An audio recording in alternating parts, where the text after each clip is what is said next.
Motornya jelek-jelek lagi. Nggak ada mobil. Motornya tuh jelek sih, rapi gitu. Mobil nggak ada tuh berapa. Anjir, gue baru lihat. Enggak, sumpah nih, gue baru lihat video yang panjang ini. Kenapa dia ngata-ngatain motor, Astrea Grand gue lebih berharga daripada Seorang pelajar SMA di Kabupaten Pangandaran terancam denda 10 miliar dan hukuman penjara 10 tahun akibat membuat situs judi online.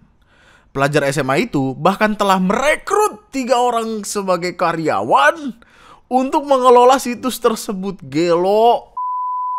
Kayak gini, same vibes, kotak saran, suggestion box, kotak saran, dijadiin kotak amal. Kotak saran isinya saran, kalau duit isinya kotak duit. Apa sih?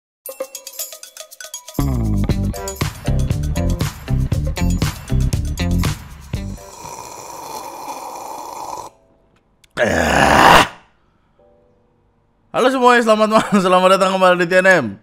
Selamat datang kembali di pembahasan lainnya tentang apa-apa yang sekiranya menarik dan gue temukan di internet dan gue bagikan ke lu, dan lu akan marah-marah dan lu akan menutup YouTube dengan kondisi kebingungan akan negara kita tercinta ini. Gue bingung banget. Setiap gue mulai video gue harus bingung. Bahasan apa yang mau dibawa? Kagak ada entah semua. Kayak gue bentar lagi mau resign dah. Kayak gue bentar lagi mau nyari kerjaan yang lebih bener dan duitnya lebih baik seperti ini. Ya Allah.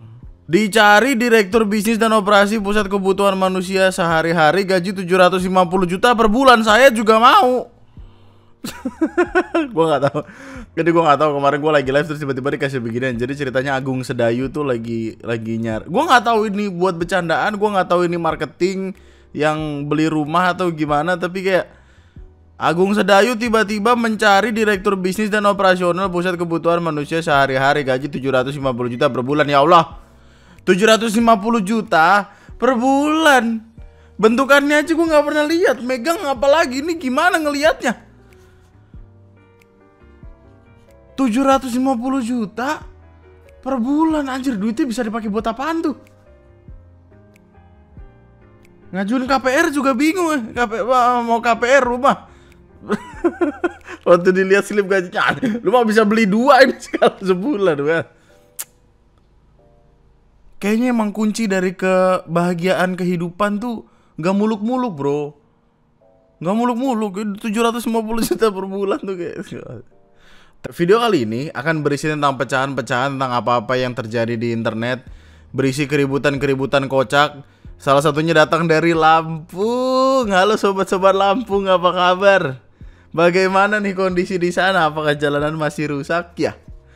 Jadi, ini mengingatkan gua dengan video-video 2020-2021 yang sering kali gue bilang Instagram storymu harimaumu. Kali ini terjadi lagi, di mana ada seorang mahasiswi yang ngata-ngatain kampus lain. Keramaiannya datang dari 25 November.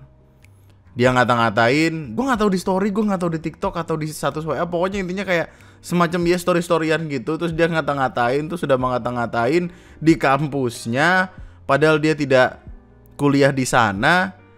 Dan endingnya sangat amazing sekali. Ini kita lihat videonya dulu ya. Masa katanya satpam di sini kok jelek-jelek? Masa katanya satpam di sini kok jelek-jelek? Astagfirullahaladzim, adik. Kalau besok kok anjing.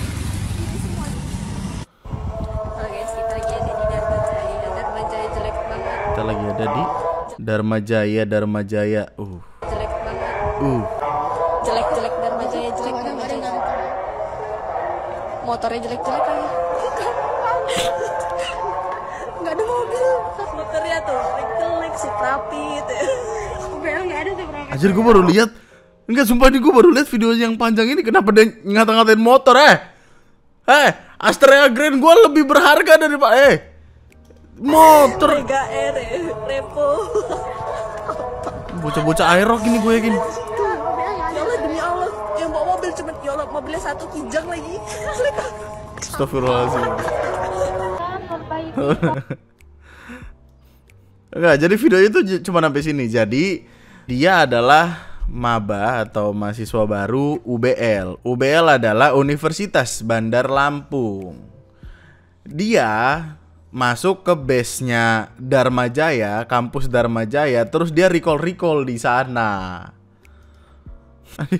Kirain yang ngatainnya Mbak cantik. Ya. Enggak. Jadi ini jadi atensi banyak orang, terkhusus orang-orang yang memang kuliah di Universitas Bandar Lampung karena namanya jadi ikut tercoreng. Ada 2 orang dari kampusnya dia masuk ke kampusnya orang, ngata-ngatain kampus itu, ngatain security, ngatain motor, ngatain kijang. Wah, langsung rame dan akhirnya dia disuruh minta maaf secara langsung. Ya. Gua nggak tahu ini kenapa. Mungkin pihak kampus ngerasa kayak urusan lu aja, jangan lu sono sendiri gitu. Saya kira dua bocah tadi yang ada di video nyamperin Universitas Dharma Jaya tersebut dan diminta untuk melakukan klarifikasi permohonan maaf. Yo. Anjir, kata gue lebih ini gak sih? Kayak lebih chill kalau di videoin, kalau kayak gini gila. Pressure banget aja. Saya ingin meminta maaf Iya, kepada minta maaf itu. Institut Dharma Jaya dan seluruh mahasiswa Dharma Jaya atas perbuatan saya menjelekan Institut Dharma Jaya. Saya menyesal dan saya ingin meminta maaf. Perkenalkan, nama saya Dita Putri Mesani. Ini saya meminta maaf sebesar-besarnya kepada Dharma Jaya, mahasiswa Dharma Jaya, dosen Dharma Jaya, dan satpam di Dharma Jaya. Dan satpam di Dharma Jaya itu harus digarisbawahi ya, karena dia bilang satpam jelek, parah banget lu. Telah membuat video yang menjelekkan Dharma Jaya dan saya sangat menyesal. Terima kasih. Sudah cukup ya. Menyesalkan. Wow, rame. Wah, rame. Wah, rame. Itulah ya kawan ya. Iya, soalnya kemarin yang gue lihat cuman Mbak 2 ini minta maaf. Terus kayak yang anjir, kenapa cewek 2 di tengah-tengah orang kayak gini suruh minta maaf. Terus waktu gue ngeliat videonya emang harus minta maaf. Apa lagi yang bisa dilakukan? Nggak ada bro. Oh, rame. Nggak bisa pula. Wah, gua jadi mereka panik banget itu pasti. Dan lihat diantar pulang pakai mobil. Yang ngejek nggak ada mobil, anjay. Mobilnya apa? Toyota apa? Innova, Kijang. Anjir, ini please Kijang Innova, please. Dianterin pakai mobil yang dia katain let's go. Dharma Jaya padahal kampus elit, impian banget masuk sana tapi nggak mampu karena mahal banget. Banyak malu banget pasti. Cantik kali dia ngomong gitu. Ya. Gua nggak tahu ya 2 kampus ini seperti apa. Mungkin lu yang di Lampung bisa ngasih tahu gua. Tapi emang Dharma Jaya itu apakah kayak BINUS, apakah kayak Mercu atau kayak apa? Gua nggak tahu. Jadi mungkin bisa dicerahkan gue di kolom komentar. Cuman intinya lu ngata-ngatain kampus orang di kampus tersebut. Ya Allah, sangat jelas kenapa lu akhirnya begitu. Enggak ya, lucu kan ketika nyampe, disambut dengan baik bro. Lu lihat, dipayungin. Oh, ini waktu tanda tangan ya? Oh, waktu bikin surat pernyataan permintaan maaf.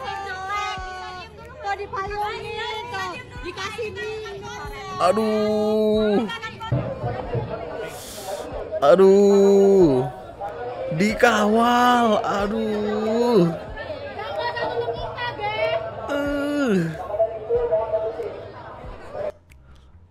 Aduh, ya ampun.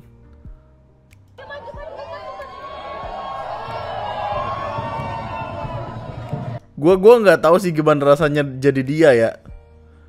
Tapi kayak anjir, di tengah semua orang kayak gini, anjir gua.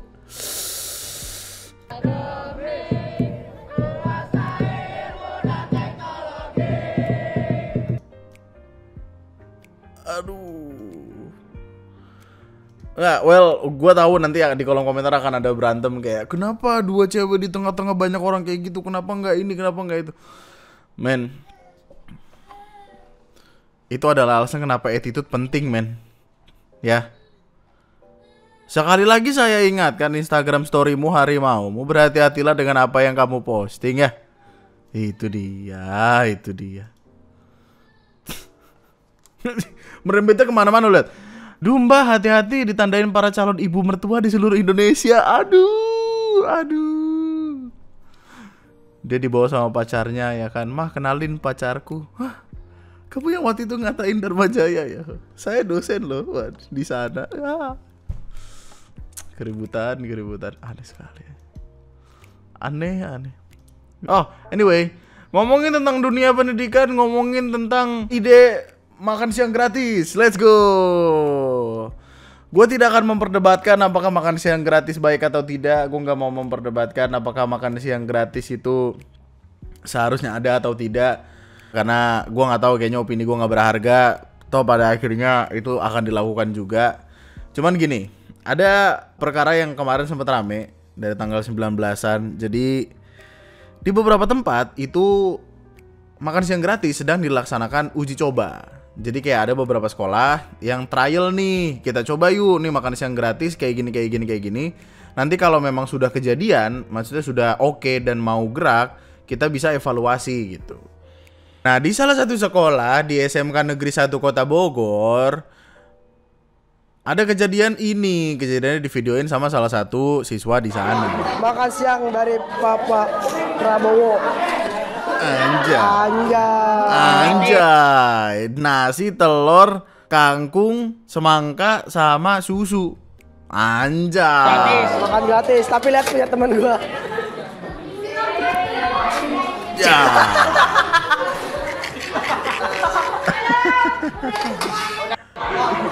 Nah, lu kalau ngeliat videonya, lu akan sadar kalau ya ini hanyalah guyon-guyonan anak sekolahan. Mereka ngebikin video ini dengan kondisi happy. Maksudnya kayak dia ngebikin video ini mungkin diniatnya kayak, lihat nih gue dapet ini, lihat temen gue. Ya kagak dapet, kocak gitu, terus buat ketawa-tawa. Dan mereka happy di sana.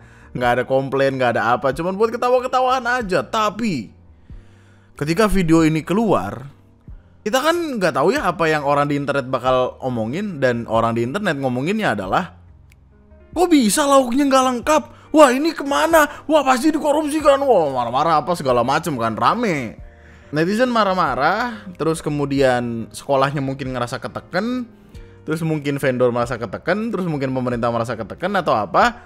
Dan pihak-pihak tadi masalahnya menekan anak sekolahnya. Anak sekolahnya diharuskan untuk klarifikasi. Assalamualaikum warahmatullahi wabarakatuh. Saya Raffi. Saya di sini ingin mengklarifikasi video yang sedang beredar di media sosial, yang dimana di dalam video tersebut terdapat teman saya yang mendapatkan makan gratis, tetapi porsinya tidak sesuai dengan teman-teman lainnya. Kenapa jadi bocah sekolahan disuruh klarifikasi? Kan itu pertanyaannya dong. Kalau mau klarifikasi ya yang klarifikasi si vendor atau sekolah gitu kan. Kenapa jadi bocahnya disuruh klarifikasi?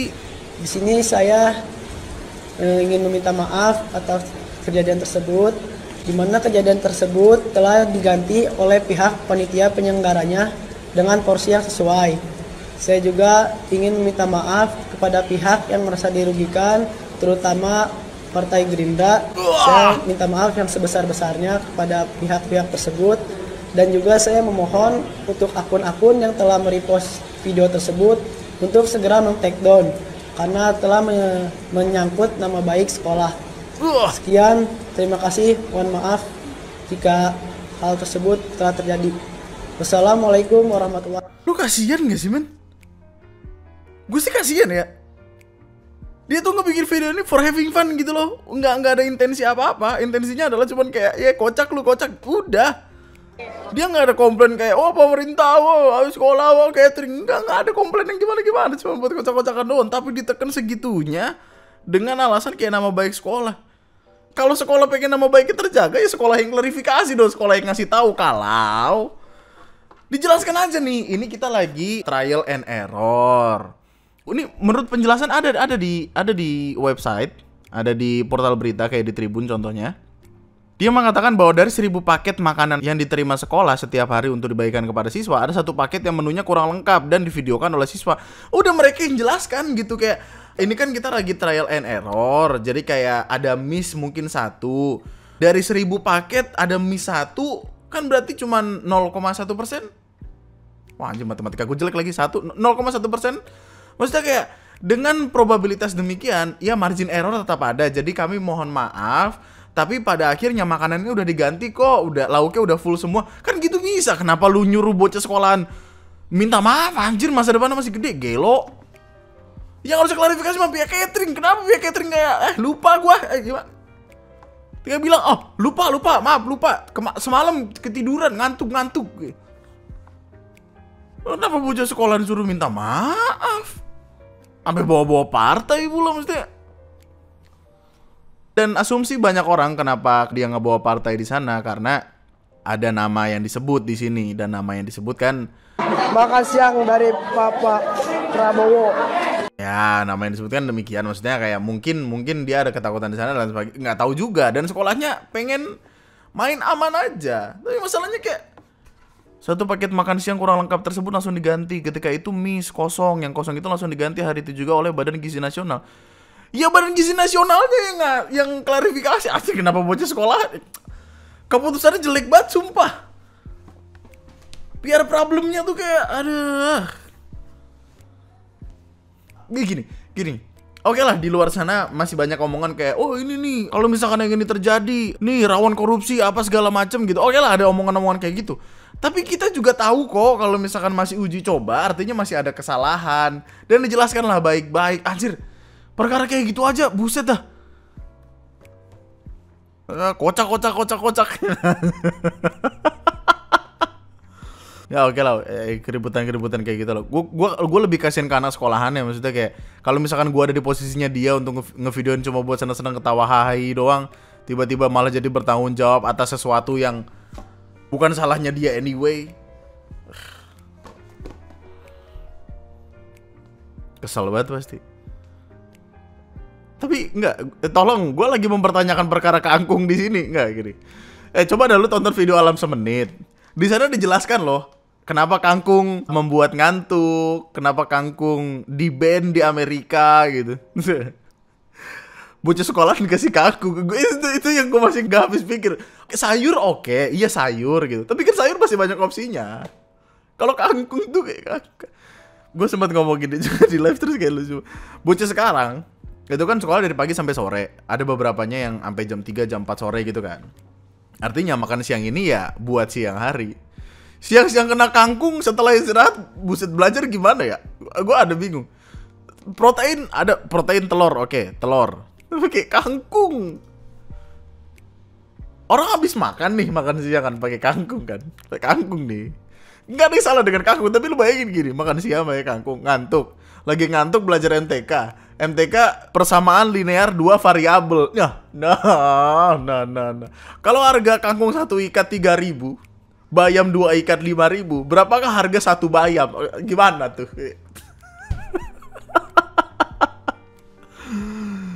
Kocak. Ya, masih trial and error, jadi akan gua mungkin masalahnya ada di miss aja. Miss cuman gak ada yang mau tanggung jawab, jadi bocah disalahin gitu. Gak yang di atas, gak ada yang bawah, sama ya semua. Cuci tangan mulu sampai bersih. Nah, anak SMA lagi nih bro beritanya, tapi beda nih. Yang ini lebih ke kriminal soalnya nih. Hukuman tak main-main untuk siswa SMA Pangandaran terlibat judol. Berita ini itu sebenarnya gak yang rame-rame banget. Kejadiannya tanggal 21 November lalu. Tapi mereka tuh terlibat judol, bukan yang main judol, tapi mereka bikin website judol. Nah, loh. Anak SMA ingin jadi bandar, kagak punya backing. Seorang pelajar SMA di Kabupaten Pangandaran terancam denda 10 miliar dan hukuman penjara 10 tahun akibat membuat situs judi online. Pelajar SMA itu bahkan telah merekrut 3 orang sebagai karyawan untuk mengelola situs tersebut. Gelo.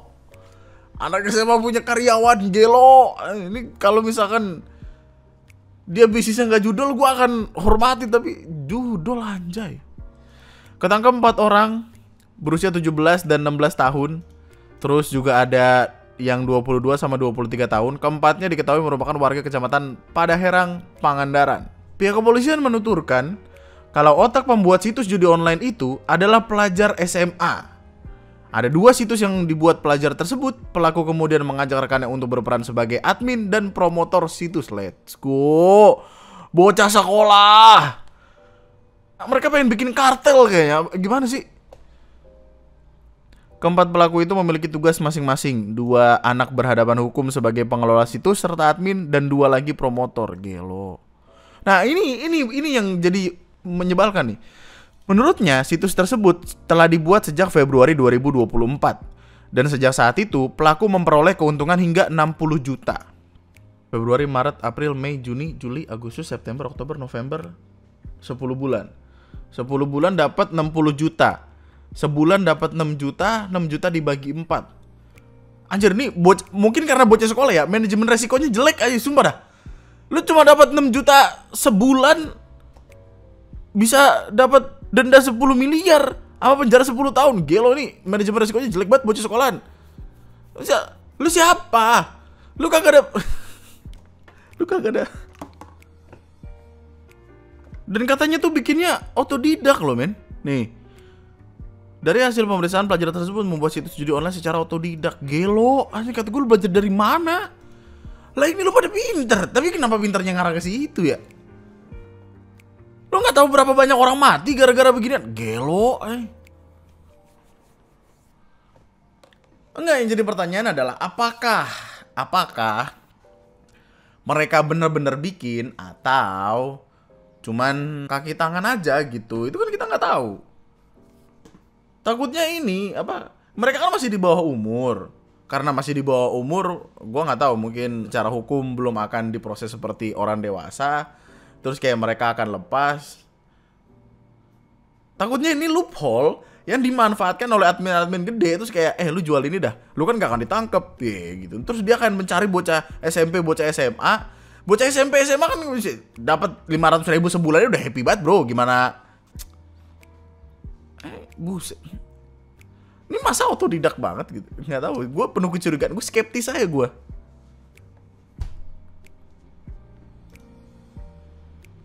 Punya karyawan bro, gelo.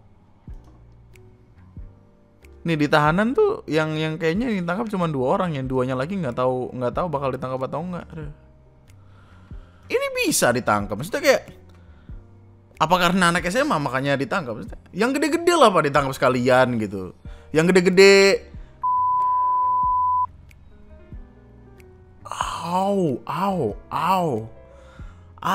Yo bahasan selanjutnya.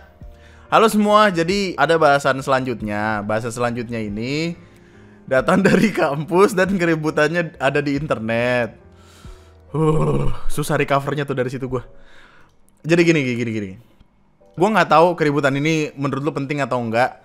Jadi ada keributan yang datang dari Twitter, di mana keributan di Twitter ini menyangkut salah satu band. Gue nggak tahu band atau rapper ya, yang tampil di salah satu kampus top 3 di Indonesia, Universitas Gadjah Mada. Jadi ceritanya ada acara yang diadakan oleh Porsenigama, di mana acara ini mengundang NDX aka, dan penampilannya menjadi sorotan karena ada orang-orang yang tidak terima soalnya mereka di atas panggung ngomongnya yang kayak gini. Tweet awalnya gini.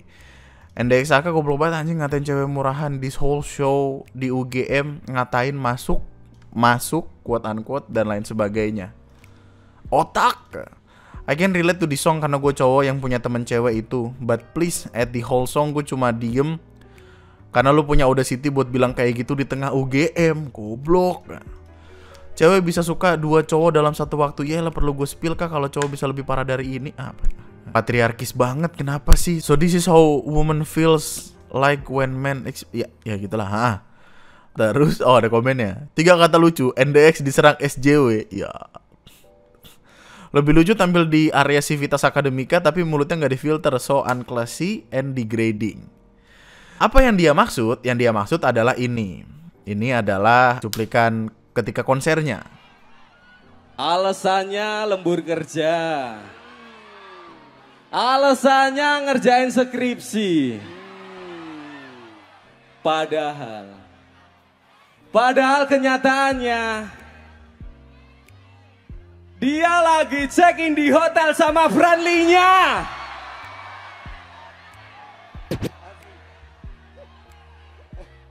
Jangan ya Dek ya. Emang boleh se-friendly itu? Friendly apa murahan? Murahan. Benar sekali. Porsenigama. Katanya cuma teman, tapi kok sampai masuk? Ngertenono ati. Nah, mulai kan, ada perdebatan nih gue yakin di kepala lu nih. Aduh, mau ngetik apa ya di komen gitu kan. Ya. Ketika perkara ini gue bawa di live kemarin, gue cuma ngajuin satu pertanyaan. Menurut lu siapa yang salah? Apakah bandnya yang ngomong kayak gitu di sebuah acara yang ada di kampus meskipun ini non-akademik? Atau panitianya yang mengundang mereka yang notabene-nya panitia harusnya riset dan harusnya tahu apa yang akan mereka omongin. Pertanyaan gue cuman itu, pilihannya antara dua itu. Tapi ada yang hadir dengan bilang kayak yang salah yang tersinggung. Ya, gimana jadinya? Ayo, yang mana nih? Gue gak tahu nih, ini perdebatan panjang nih soalnya nih. Ih, gue aja kayak, oh iya juga, bingung gue. Karena gini, setelah ini keluar, orang kemudian hadir dengan kalimat-kalimat yang kayak gini. Bukan ngebela, tapi kalau nggak mau ada omongan kayak gitu di acara kampus, kenapa ngundangnya NDX?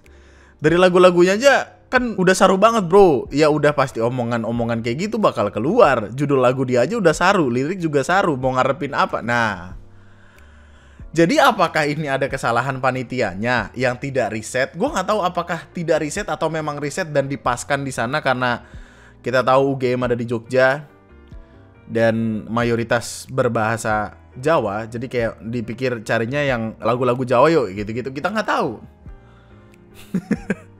Perdebatannya jadi banyak sekali. Saya kebetulan ada kawan di sana, terus saya telepon, saya tanyakan apakah ini sudah menjadi atensi untuk orang-orang di sana. Terus jawabannya, ketika waktu itu gue telepon sih kayak katanya belum ada yang gimana-gimana banget, karena ini non akademis. UGM juga seinget gue belum ngeluarin omongan apa-apa. Dan yang itu yang jadi pertanyaan. Yang salah siapa? Soalnya di internet jadi perdebatannya gitu. Apakah yang salah bandnya karena tidak bisa memposisikan diri padahal ini ada di ajang kampus meskipun non akademis? Tapi bandnya demikian. Apakah ini panitia yang risetnya kurang atau dengan sengaja memasukkan ini? Tapi kan dia demikian. Apakah yang salah yang tersinggung? Karena kenapa sih orang yang nonton happy-happy aja? Nah, kita nggak tahu. Tapi kenapa nggak bernadia aja? Bernadia bagus, bernadia. Mungkinkah? Untungnya. Kenapa mungkinkah? Untungnya bumi masih berputar. Nah gitu. Lah, menggalaukan UGM, bro. Tapi harus diakui sih, kata-kata yang keluar ini jelek. Tadi kan kalimatnya gini kan. Tapi kalau nggak mau ada omongan kayak gitu di acara kampus, kenapa ngundangnya NDX? Ya bener juga sih. Kata gue kalau mau kata-katanya bagus, ngundangnya kagem. Nah, kagem. Nah, paham. Nah gitu. Gue kan lebih suka ada kagem di sana. Soalnya kan ada yang mempermasalahkan. Ya lu ngundang NDX ke situ, lu berharap dia ngomong apa? Kalau lu mau kata-kata motivasi, kagem. Agam kata-katanya untuk orang jomblo. Oke, terserah Tuhan saja mau kasih jodoh orang mana. Asal jangan orang Israel. Paham? Paham, tuh gitu. Nah, ntar di atasnya Pak Tani tunggu naik. Kagem aja, kagem udah. Tulis opini dan pendapat di kolom komentar di bawah bro. Ini perdebatannya panjang sekali soalnya. Ngarap apa sama penggiat musik? Ya, jadi Jadi panjang. Terus, ini gimana ya ngebawanya ya? Karena gue rada bingung. Vino sih sempat ada nyari tahu hal-hal yang ada hubungan sama seluk-beluknya tentang ini ya. Jadi gini, ini sebenarnya udah lama, November 19. Ada orang nge-tweet kayak gini. Indonesia boro-boro baca buku, baca tulisan sebesar ini aja nggak bisa. Terus dikasih lihatlah foto. Foto ini intinya adalah kotakan tempat donasi baju. Jadi kalau lu pengen mendonasikan baju lu taruh di kotakan ini. Tapi sama orang-orang malah jadi tempat sampah. Emang sampah. Tulisannya gede, donasikan bajumu, jaga bumimu, tetap indah bersemi. Di sampingnya gue nggak tahu sih tulisannya apa. Gue harap sih kelihatan supaya kita bisa bandingkan. Tapi kenapa tiba-tiba jadi tempat sampah? Yang nge-tweet juga emang udah sadar kayak memang penempatan dan desain dari kota tersebut juga bisa disalahkan. Karena seperti tempat sampah kan memang. Tapi kita sebagai masyarakat Indonesia yang punya mata bisa mencoba untuk memanfaatkan 100% kemampuan mata kita untuk melihat dan membaca bahwa kotak tersebut bukan kotak sampah. Orang kotak saran aja yang transparan dan tertulis kotak saran kadang suka ada yang ngasih uang di dalamnya. Berarti emang literasi kita yang harus ditingkatin please. Dan emang sempat ada survei yang mengatakan bahwa Indonesia itu adalah negara dengan tingkat literasi paling rendah nomor 2 atau nomor 3 terbawah.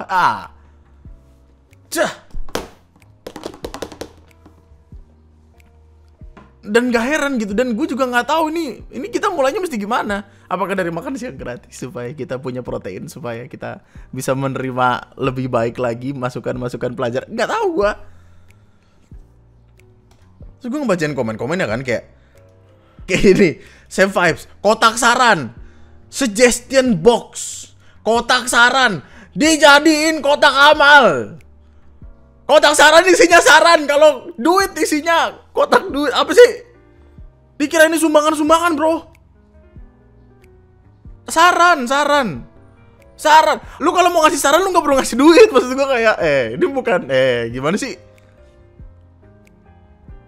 Dimintain saran ngasih 2.000 kata. 20 lah bila. Aneh banget. Dikira tempat amal. Pernah baca bahwa tingkat literasi baca orang Indonesia itu rendah. 70% siswa Indonesia kurang literasi baca, bahkan hanya 10% yang minat baca buku. Mohon dinormalisasikan baca dulu tulisan di kota tersebut. Bayangkan satu orang salah baca dan kirain tempat sampah, yang lain jadi ikutan. Dan itu yang gue takutkan juga. Lu tahu kan orang kita itu kan punya mental ikut-ikutan ya. Melanggar lalu lintas, ada yang langgar ikut gitu. Yang kayak gitu. Takutnya di atasnya ini ada sampah. Terus yang lain, tempat sampah kali gitu. Nggak dibaca. Nggak ada niatan baca. Pokoknya dilihat, ada sampah, tempat sampah. Udah, yang lain naro numpuk kayak gini. Kan gua kerja SPG ya, terus di toko gua tuh ada kayak gini. Karena toko gua departemen store gede, lu tahu isinya apa? Ludah. Ih, kalau inget geli banget, kasihan gue sama CS-nya kudu bersihin padahal tong sampah ada di sebelah. Terus akhirnya ada orang yang menyarankan untuk reset behavior dulu kalau misalkan mau bikin yang kayak ginian. Karena ya seperti yang orang tahu, minat baca rendah jadinya kayak gitu. Jadinya ini akan dianggap tempat sampah. Kalau mau ya reset behavior orang Indonesia dulu, tulisin yang gede, taruh donasi baju di sini. Nah masalahnya ini jadi menyebalkan karena anjir, mereka yang gak mau baca, mereka yang malas, mereka yang bego, kita yang disuruh tanggung jawab gitu. Kita yang harus reset behaviornya mereka gitu. Kita harus ngikutin behaviornya mereka yang jelek itu gitu.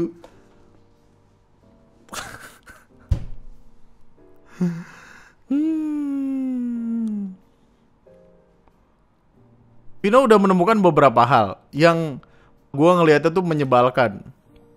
Kayak ini. Ini gede ya tulisannya ya. Dilarang menginjak rumput dan duduk di atas rumput taman. Di belakangnya persis ada bapak-bapak yang sedang duduk, ada bapak-bapak yang sedang menginjak rumput. Nah, kalau ini gue nggak tahu. Apakah ini harus ada security-nya untuk ngomelin dulu? Masalahnya kalau apa-apa mesti nunggu diomelin mau jadi apa? Anjir, ini di mana ya? Ini ada tahu nggak? Komen bro, di mana ini? Dilarang menginjak. Tulisannya gede loh. Tapi di sisi lain, ini alas kaki dipakai, dilepas. Ya gimana sih? Yang satu jangan duduk malah duduk. Yang satu disuruh pakai malah dilepas ke kata anjir, bingung banget anjay. Terus ini. Aduh. Lu tau tempat sampah? Tempat sampah ini diinjek. Biar kebuka, sampahnya dimasukin, ditaruh atasnya. Lu lihat ada tulisannya di depan, sampah non medis. Apa dia nggak tahu kalau tempat sampahnya diinjek? Apa dia pikir megang tempat sampah tuh kotor makanya nggak mau dibuka sama dia? Tapi kan kalau dia mikir kotor bisa cuci tangan. Enggak, tapi kan ini bisa diinjek aja nggak usah pakai tangan. Apa sih? Itu bikin orang marah-marah aja daripada aneh banget dah kelakuan. Ya masalahnya kayak gini harus dimulai dari usia muda. Masalahnya ketika gue udah yakin kalau masa depan bangsa akan terjamin karena banyak anak-anak bangsa yang niat belajarnya tinggi apa segala macam, tiba-tiba gue ketemu TikTok begini. Aku nggak lulus sekolah bukan berarti orang tua gue nggak mampu biayain. Gue cuma malas belajar, malas berpikir. Jadi buat lu yang ngerendahin gue, norak lu anjing, lu aja yang lulus sekolah masih jadi pengangguran. Bac, gini. Ketemunya sama beginian di TikTok, bro. Abis komas pasti dulu, Kak. Yang nggak lulus sekolah ya, pantas ketika berantak. Ya.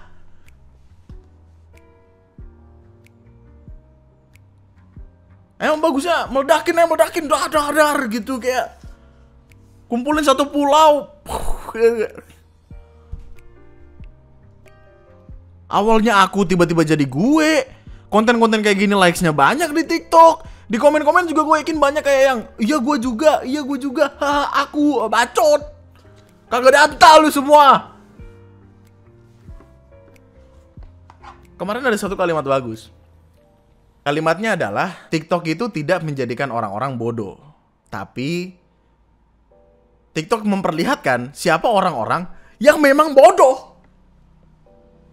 Kagak heran dipanggil aplikasi pada monyet. Yang kayak gini-gini bangga dilakuin. Heran banget gua. Lu aja yang lulus sekolah masih jadi pengangguran. Anjir, yang lulus sekolah aja jadi pengangguran, gimana yang gak ke sekolah? Pendidikan penting. Ada pendidikan wajib 12 tahun. Sebagai penutupnya kawan-kawan, ayo lebih sering belajar, keluar dari zona nyaman, rajin-rajin baca buku. Soalnya kalau nggak rajin baca buku, kalau lu malas belajar, lu akan jadi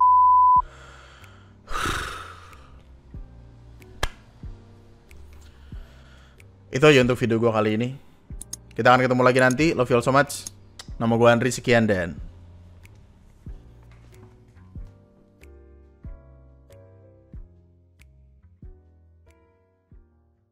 truk-truk itu dah. Lu tau gak sih ada aturan yang tidak memperbolehkan truk untuk ada di beberapa jalan protokoler di jam-jam tertentu? Kenapa tiba-tiba ada truk segede itu diselipi terus? Gue gak tau remnya blong atau apa, tapi tiba-tiba sampai gelo. Gue ngeliat videonya kayak aduh. Bisa gak sih ketika ada kecelakaan kayak gitu, gak cuma supirnya tapi juga siapapun perusahaan yang memiliki mobil truk tersebut yang harus bertanggung jawab? Kayak makin kesini makin ada. Udah 3 loh bro yang gua tahu. Gelo